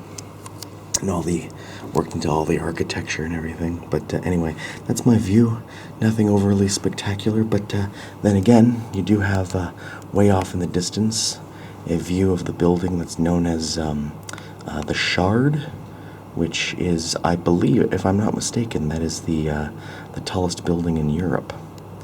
So yeah, and you know what? I couldn't even really tell you what it is. I suspect it might just be an office building. Really not 100% sure on that, but anyway. And yeah, that's really it. I'm gonna close these curtains here, actually, to stop the sun from getting in, because like I said, it's getting hot as hell. And got a little TV on there with, you know, not really much except for British news. But one thing that I found was interesting with the news is that when they're doing the traffic in the morning, they also tell you how things are going on in the tube, which I suppose really pretty helpful for a lot of people. And then built-in hairdryer, that's another thing that they include there, because I guess that's, you know, one thing that people struggle with the most is, you know, trying to figure out all the adapters. So you can see I brought my my adapter there, right? Because this is what an English plug looks like, right? It's a little bit different, but so you need a, you know, an adapter and a converter and all that. And then I've got it plugged into a little extension cord there to recharge my devices. But yeah, everyone always complains about you know the hair dryers require more power output, and they're classically the things that blow the most. So they no pun intended. I meant electrically blow, but so yeah, that's included. But anyway, I'm rambling at this point. There's not really much else to say. It's a pretty standard hotel room, but I thought I'd just give you a little look-see.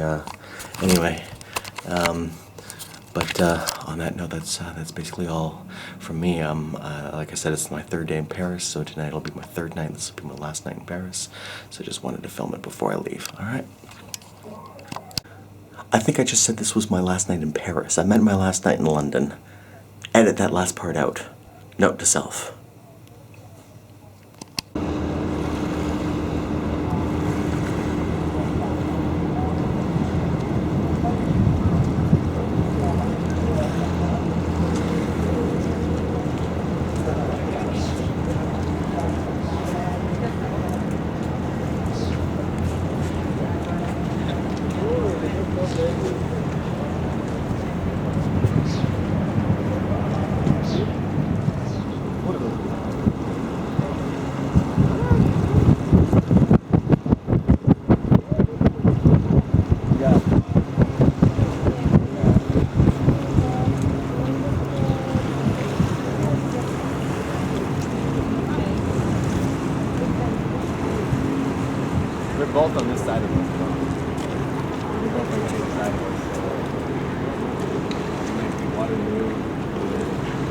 look down and across. I have no idea.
Indiana Jones level, like.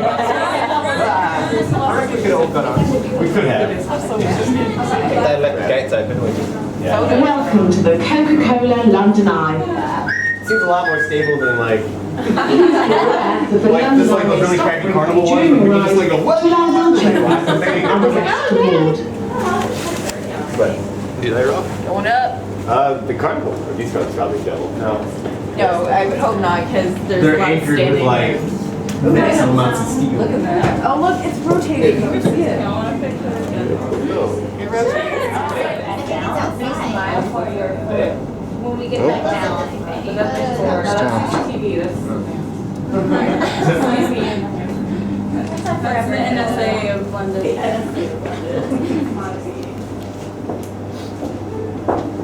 I'm trying to see if I can catch Allie's eye. No, I totally get eye contact.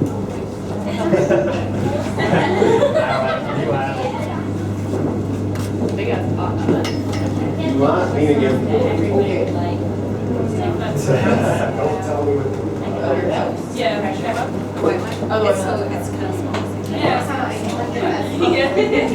You just might What is this? Like ours? on our stuff.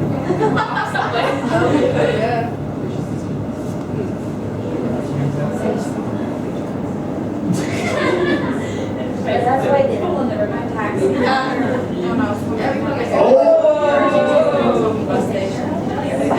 All of London uses it.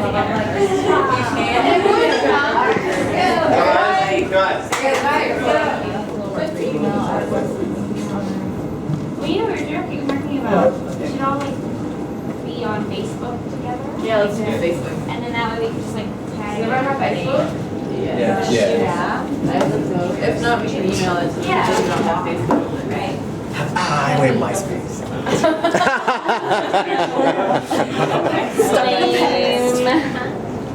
This Exodia still exists. You guys are getting on MSN Messenger? Wait. Yeah, right. AOL, man. They could get home from school and run onto MSN. They tell people you've seen at school about school. Did you guys have Bebo?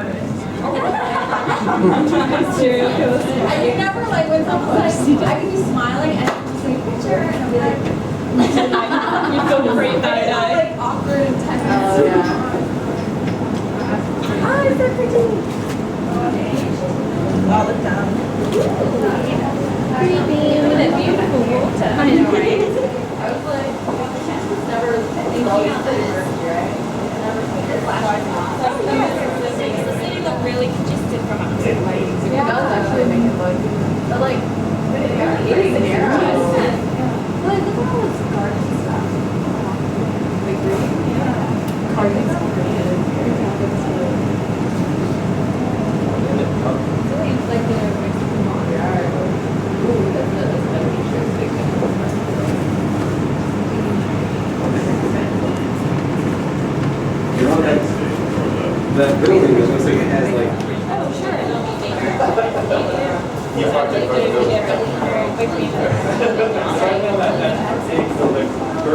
The gherkin. It's hidden behind, I think. The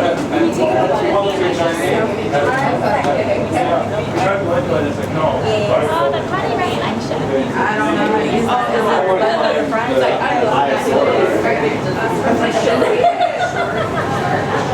It's just been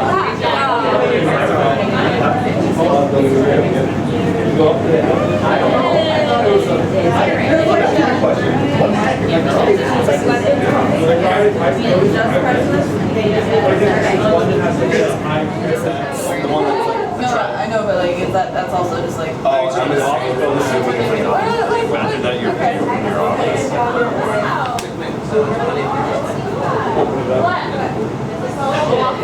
We're almost at the. I know. This is cool. I think if we did it, if this was an hour, we'd be like. Yeah, half an hour is maybe. Yeah. 15 minutes up, 15 minutes down. Yeah, I feel like it gives you enough time. Like you're not just like, oh, this. Rushing. It's not fast. You're not like, oh my god, I got 5 minutes. It's sometimes we're especially right now. I think they probably don't want that because a lot of people here, the first like ice cream now. Go out forward, you're like, oh my god. So are you ready? Yeah. Wait, will you in the background? Like that?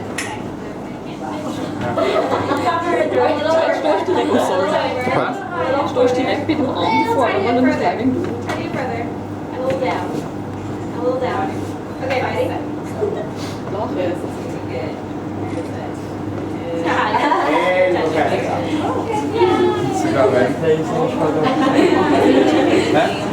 Yeah, guys. No big deal. Are you like this? Alright, ready? No, that's okay. I was just back. Are you? It's really good pictures of big gun. Got it. Selfie, get in there. Oh, he's doing the finger thing.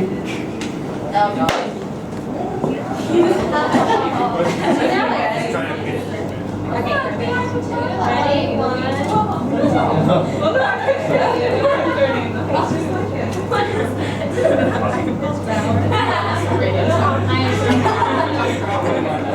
You sounded so Canadian then.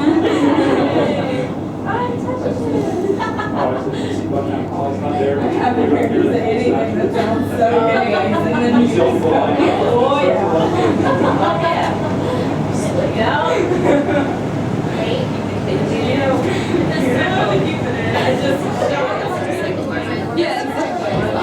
Pressure. I feel like the 5 seconds is really. Yeah, it's kind of hard.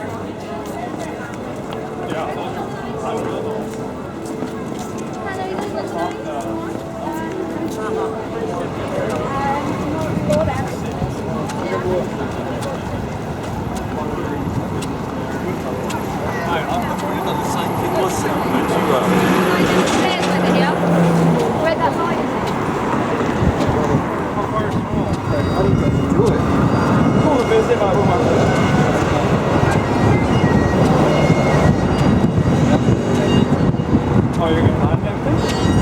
You're gonna land that thing? That's one of my favorite persons in the world. Oh yeah, you're telling me.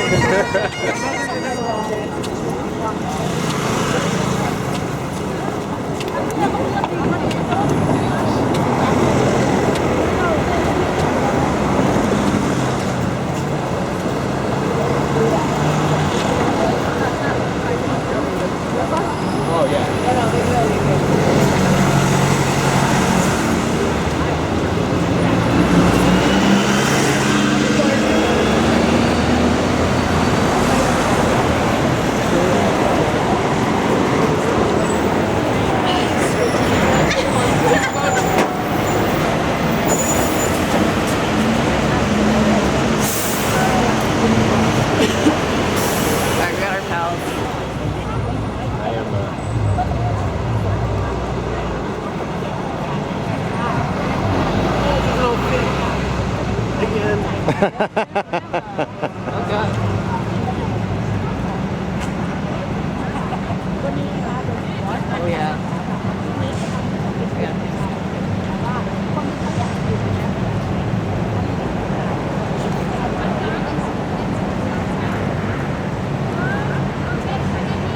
say if I had to describe Parliament in one word, it'd be like sharp.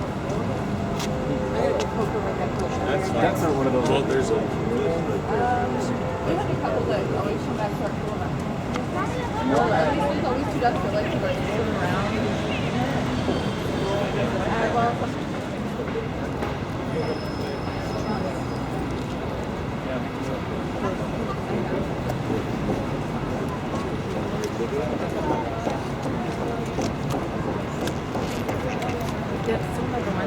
Oh. I just tossed it that way. She's like, oh, it's not as exciting. It's not as good.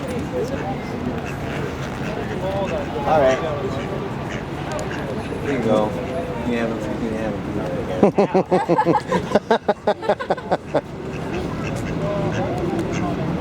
Like, is that black?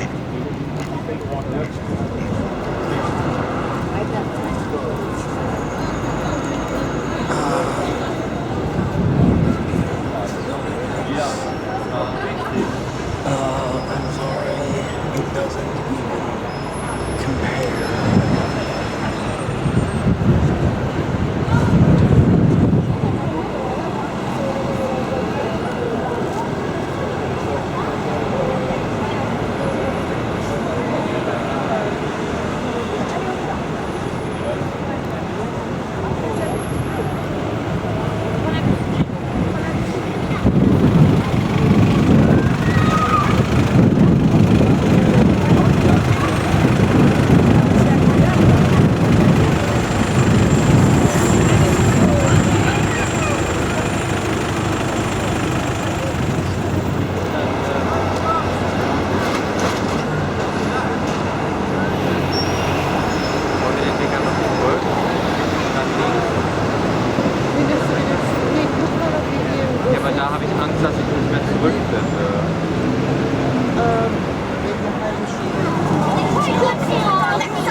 Gold tires here, I thought.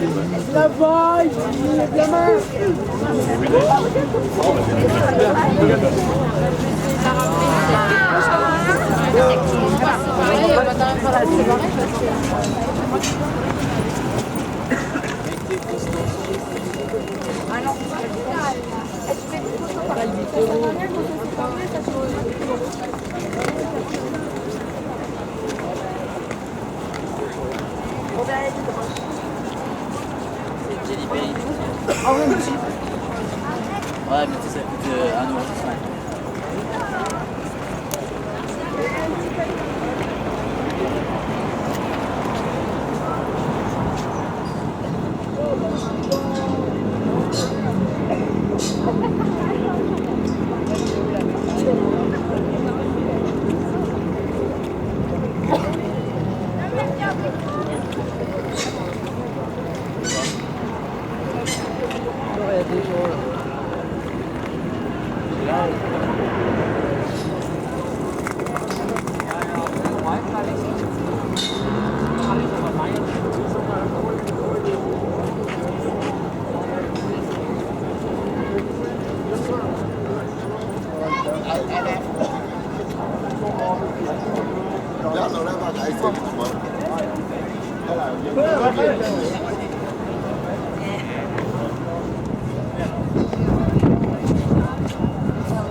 Sad at the Abbey place.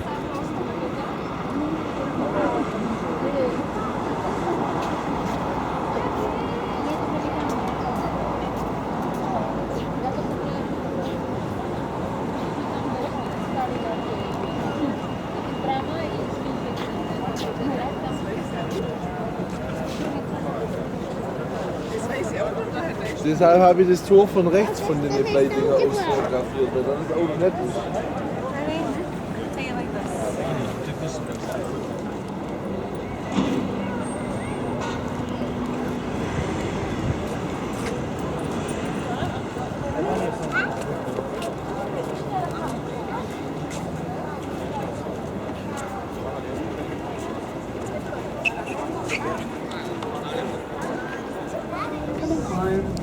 So anyway, we are now at the port. So we're going to be going through the border control. So if everyone, how many people forgot their passports under the coach? Just one? Okay. So we're going to, once we get there, usually what they do is get us all to jump off the coach with our passports and then go through and they'll check them all and then we'll jump back on the coach. So when you do that, you don't need anything on you other than your passport. So Alex will be on the coach. You don't need to worry about leaving valuables on board, but you don't need to grab your bags or anything like that. Okay, just your passports.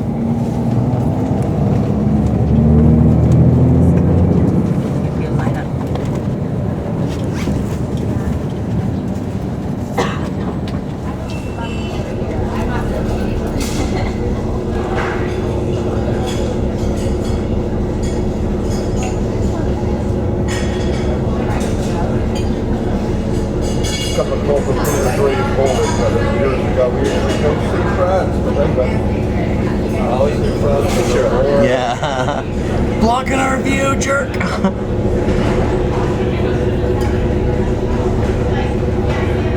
got the drivers. Here. Yeah. Yeah.